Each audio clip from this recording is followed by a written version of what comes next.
My dear friends, since 2025 is my year of Brian De Palma films, I needed to follow up with the next one that I've seen, and that is The Bonfire of the Vanities. Well, sometimes De Palma is typecast as a action-oriented director, and some might think it unusual that he would go for a social commentary, cynical view of the elites style movie. In all his movies, character and motivation is key, and The Bonfire of the Vanities really thrives off of this. So what's this thing about? Well, big shot Wall Street banker, played by Tom Hanks, who comes from old money and married to high-class socialite, played by Kim Cattrall, and they share a pretty amazing Manhattan apartment. Well, that's not enough for him, and he has a Southern Belle side piece played by Melanie Griffith. And the guy's a friggin' idiot. So he's carrying on an affair with the mistress, and the movie opens up with him contriving some stupid plan to go make a phone call to her out in the pouring rain while walking the dog. He gets to the phone booth because, yes, we didn't have many cell phones, so you actually had to physically dial a landline to get to anybody. And the dumbass dials his own number,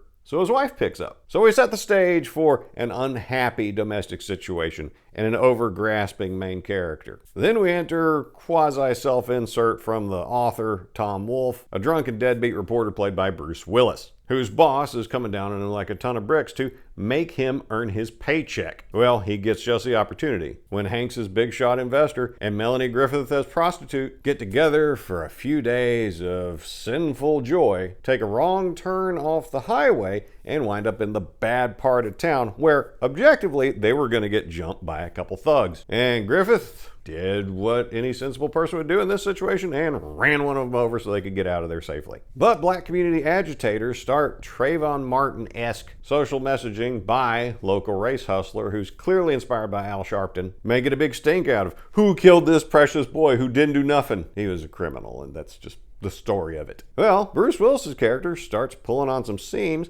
finds a hook, they corner Tom Hanks's character, and he winds up in Morgan Freeman's courthouse. And from there, hijinks ensue. I haven't given away too much of the movie. Hopefully it's enough to make you interested to see where all that goes, because you have fantastic actors and great writing that make all of this entertaining. And when it comes to cast, I could keep naming folks, but when you got this to start with, this is a hell of a cast, because Tom Hanks, there is a reason he became the megastar Tom Hanks, because he can deliver the goods. His sense of timing, pathos, and humor, I don't know if you can beat it. Bruce Willis was a little throwaway in this, but he did open the movie with a 5.5 minute walk and talk single shot that director Brian De Palma, who's always interested in doing more ambitious visual things in his films, used to help show off his skill. It was quite an impressive shot. I didn't know that it was a single shot until I looked up the trivia, but a single walk and talk shot for 5.5 minutes, that's a technical accomplishment. And so this movie has humor, it has intrigue, it has sordid affairs, it has betrayals, it has interpersonal sniping, all set in a backdrop of the elite of New York City in the 80s.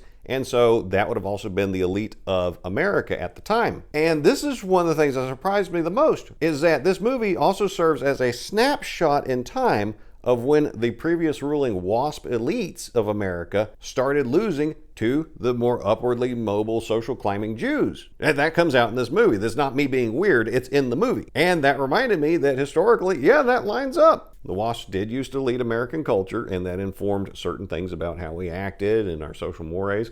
But they were clearly defeated by this rival group, the Jews. And that has also informed our culture, mores, and actions as a society. Whether you like that, whether you don't, this movie shows a pivotal point in time where that change happens, and I found that very interesting. And one thing that I've heard social commentators mention about the WASPs is that they didn't want to get their hands dirty, and they thought they were better than everybody else, and they weren't willing to let new blood into the club, and that's what made them vulnerable. They couldn't adapt to changing circumstances, whereas the Jews, being the upstart group trying to prove themselves, as other groups have done in the past, it's not unique to them, were scrappier, willing to fight dirty, and willing to work with other groups to get where they wanted to go.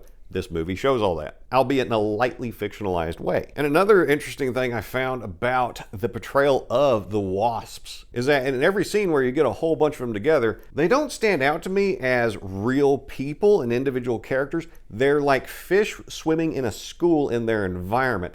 They're dictated to by herd instincts. They're afraid to stand up for themselves or to stand out from the crowd. The reason that they have power in this elite society is because they get along with and play each other's games. And this becomes very apparent when Tom Hanks's character violates some of their norms and gets kicked out of the club. And since we're talking about an elite backdrop for the setting, for most of the movie, you get lots of beautiful homes and apartments to look at. I would take any one of them, even though they are in New York City. And also, as far as social commentary goes, man, the more things change, the more they stay the same. All that race baiting I was talking about back then, it still happens now. And you know, it's the same people pushing it, and the same people buying into it, and the same people getting paid off from it. So it is very much a timely movie. And I'm very glad that I watched this movie. It was enjoyable. I wanted to get that sense of reference of what's it like being in this group, because I've never been in that group, and different groups have different life experiences. So what is the perspective that I could gain from seeing from their eyes? And I feel like it really helped illuminate their worldview and how they experience life. Perspective.